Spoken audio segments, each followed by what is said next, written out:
Are you with me? At magkakaroon lamang po na ito po na matindi pong impact ang panalangin pong ito. Kaya po nabanggit po ni ate kanina sa James chapter 5 verse 16. Amen. Therefore, confess your sins to each other and pray to each other that you may be healed.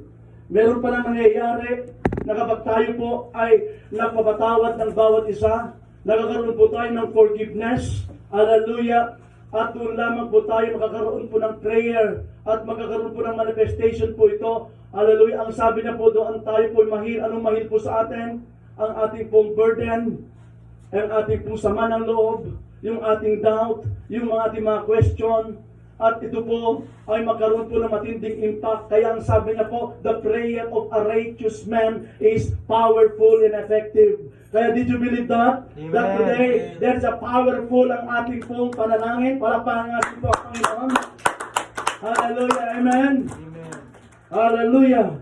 Sapagkat tayong lahat, hindi po tayo tumatakbo sa kadiliman. Tayo lahat po andun po sa liwanag ng ating pong Panginoon. Are you with me? Kapag andun po tayo sa liwanag, tama yung ating ginagawa. This is not Kuya Robert at Nancy or the pastors ay mag-glorify itong araw pong ito, kundi ang Panginoon lang ang mag-glorify. And there is no name above the name that we lifted up in this place. And even in your Zoom, in your room, only the name of the Lord Jesus Christ. Sabi nga po ng ating pong pastora kanina, kung meron kayong panalangin, ay panalangin nyo na. Amen. At I do believe lahat po itong personal panalangin natin ay binigay na po ng Diyos sa buhay po ng bawat isa. Amen? Kaya naniniwala po kayo na tayo po talaga nagagamitin po ng Panginoon para may display. Hallelujah, yung kanya pong kingship, yung kanya pong lordship to each and every one of us. At hindi na po natin makakalimutan ito at hindi makakalimutan na kasaysayan ng gagawin po natin itong araw po ito. Marami pong nag-enjoy ngayon ng holiday. Amen? Hallelujah, naghanda po sila. Noong sabi ko sa mga leaders ko, nakita ko sila, gusto ko magluto po ng paaman lang ng camping, sabi ko, pero hindi ko ginawa, ayaw ko priority yon. Mamaya, pagkatapos na po ito, priority natin lahat po yan.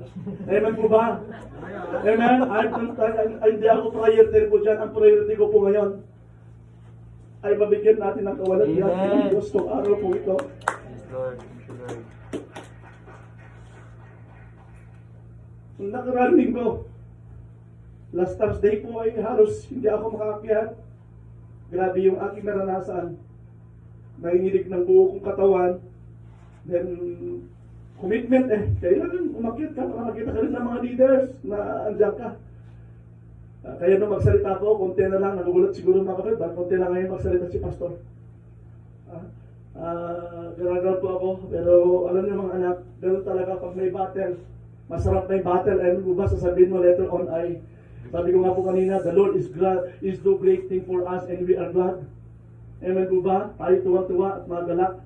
Sabihin natin, sabi din si Pastor nung kahapon, nung aming service, Pastor, hindi naman struggle, pero hindi ako makatulog, umiiyak ako sa Panginoon. Sabi ko sa kanya, kahapon ay, Pas, may reveal lang sa iyo ng Lord. Talagang we are now in end time, in the last days. Amen po ba? Parehas lang po kami, hindi ko lang nasabi, parehas lang tayo, Pas, parang hindi ako nakakatulog. Parang alapaap yung aking isip. Parang na ako nanaginip lagi. At alam ko, ang panalangin ko po tayong lahat ng mga anak na pagdating ng araw, magkita-kita pa rin po tayo. Mag-reunion po tayo sa kalangitan. Walang maiiwan sa atin. Are you with me? Amen? Magkasakasama po tayo. Praise God, ngayong oras pong ito, alam nyo, bilisan ko na lang kasi, babasahin ko lang naman aking mga verse. Ang ating text kanina, basahin natin po lahat. Gusto kong basahin natin, ipakita nyo po yung text natin. Amen. Sa Matthew chapter 18. Sige, basahin natin lahat. Nasaan na yung ating hindi yan na ba? Hindi, ayaw ko yan ng kanya. Hindi mahirap magbasahin yan lalo pa yung nasa likod. Babasa nyo ba mga anak? Sabi ko nga, hindi Hindi, mabasa natin para may impact ito. Basahin natin 1, 2, 3. Parang again po, dapat may impact yan. Again! Amen po ba? Again! Yun yung impact nun Kaya kasi ang sabi niya, truly I tell you. Ano ba? Again, truly I tell you. Ang nagsasabi po ito, sino? Si Jesus Christ. Tapos palutay-lutay po tayo magbasa. Kailangan natin again, 1, 2, 3. Again, I tell you that if two of you on earth agree about anything you ask, for it will be done for you by my Father in heaven. For where two or three come together in my name, there. Anong verse na? For where 2 or 3, 18, 19, 20. there I am in the Lord. I-bless mo, Panginoon, ang salita pong ito. Pagpalain mo kaming lahat. Kaya po pinagalatan natin po, hallelujah, ang dami kong mga text po sa ating pong kapatid. Tingnan mo nga kung pwede na po ito. Mas maganda ito. Mas maganda ganyan. Kaya sige, nag-agree kami that there is power in united prayer. Amen, maganda pala. Sabi ko, maganda pala ang paki. Kasi ito yung ating text eh.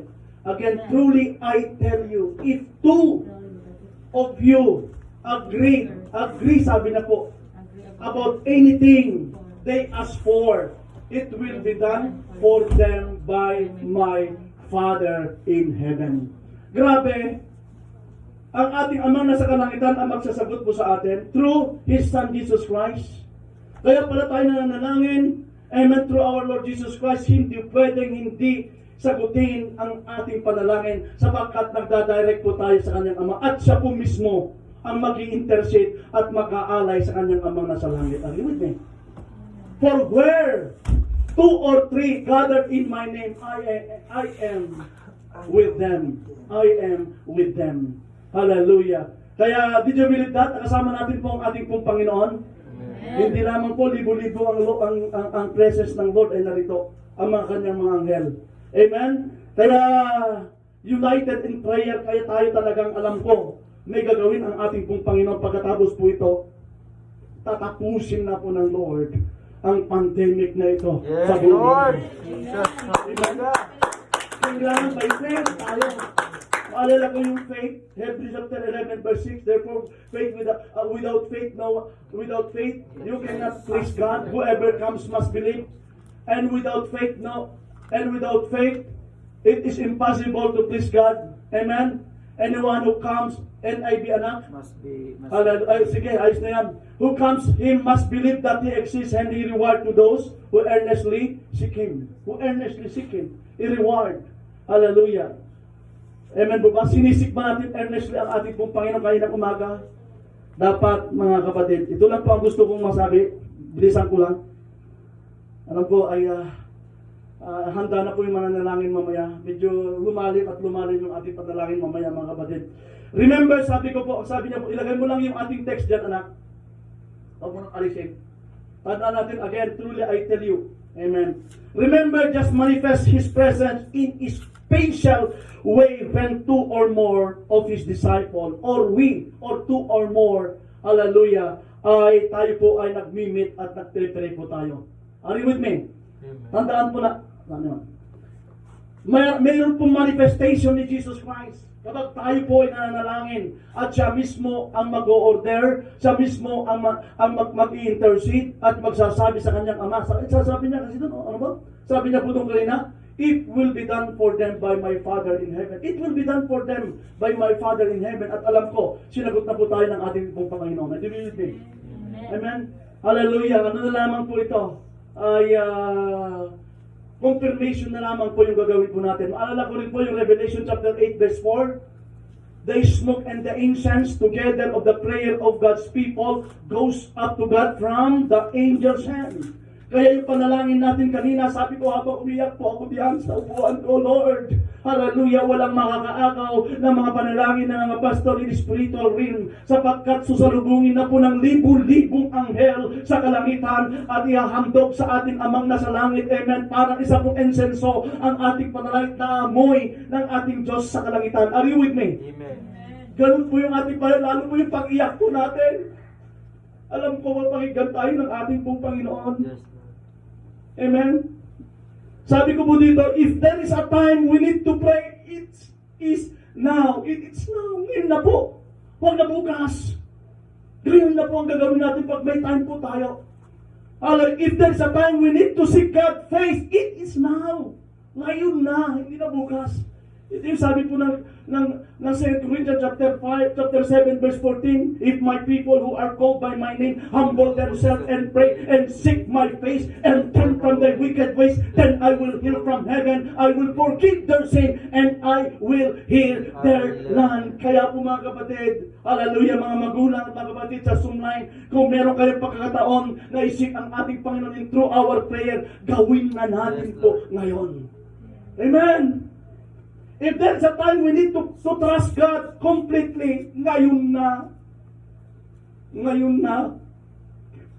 Amen? Mag-trust na po tayo sa ating pong Panginoon. Tandaan po natin sa Philippians chapter 4, 6-7. Do not anxious for anything, but in every situation, with prayer and petition, present your request to God. And the peace of God transcends all understanding and guard your heart and mind in Christ Jesus. Tama ba ako? Joshua naman yan eh. Joshua yung nailagay nila. Tama, Joshua, di ba? Hindi, Joshua. Dito, Joshua dito. Ba't Joshua dito? Baliktad. Kasi ilagay mo lang doon, anak. Ilagay mo lang doon yung verse natin. Medyo, lang ako, medyo, sige. Amen? Ngayon na po, gawin na natin po ngayon, mga anak. Tandaan po natin, our nation, Philippines, ay trouble. Ando tayo trouble. Amen po ba? Mapakinggan nyo ba? Naiyak po ako. Sino umiyak po nung sona po ng ating mayor, ay ng ating pong president. Naiyak po tayo. Amen? Halos, hindi na nabanggit yung mga OFW na umuwi na wala ng trabaho. Dahil sa maraming problema ng ating bansa. Ang dami na problema. Ang dami pang tumitigil sa kanya. Hindi man lang may panalangin para matapos na po at magsama-sama po tayong lahat. Na ako pinapahingan ko, umiyak po ako. Why? Napakahirap naman po ang kalalagayan ng matanda na natin pong presidente, 72 years old.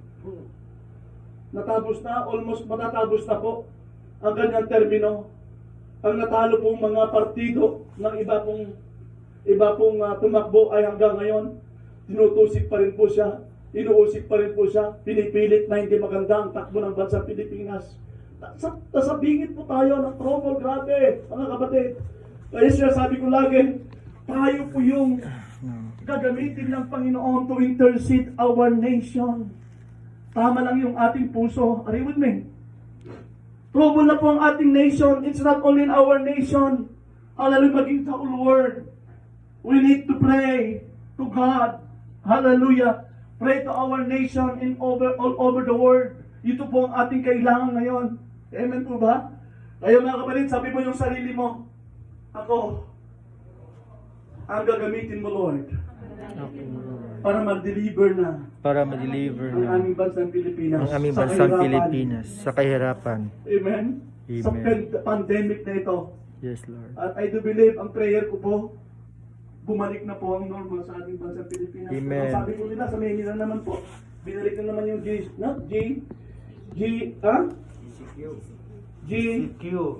ano? General Community. Di ba? Sige. Good governance, ha? Sige. Amen.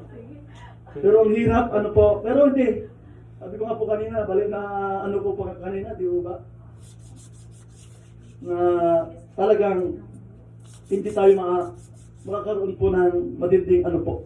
Basta tandaan po natin, we are continuing in prayer. At matapos na po ito, prayer pa rin po tayo. Patuloy pa rin po ang ating pong fasting. 1 meal fasting. Amen. Hanggang hindi nireveal po sa amin po ng mga pastors na matatapos na tayo sa fasting po natin. Tuloy-tuloy po tayo, 1 meal fasting. Amen po ba? Pray po tayo and reading of the book. Hallelujah. Tapusin natin ang buong pero I do believe, sabi ko nga, Lord, hindi matatapos. Hindi namin mauubos na basahin ang iyong salita at tapusin mo na ang mga problema po ng buong daigdig. Amen po ba? Are you with me? Kaya maalala ko, ito po pinakamainam, kadugtong po ito pong ating tema sa Acts chapter 1 verse 14. This all continued. Alam niyo po, nung umakyat na po si Jesus Christ, are you with me? Nakita po lahat po ng mga disciple, hindi po nakiwala yung mga disciple, nagsama-sama pa rin po sila sa upper room, nanalangin po sila. Are you with me? Amen? Kaya ito po yung ginagawa po natin ay nakasaysayan na po, ay sulat na po ito. Are you with me? At kailangan lang tayo mag-aksyon. Anong sabi niya? Basahin natin po, 1, 2, 3.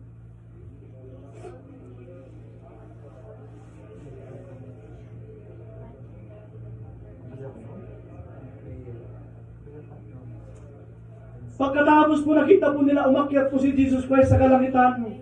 Amen. Sila po nagsama-sama pa rin po sila. Pumunta sila sa upper room at ito ang kanilang ginawa. This all continued with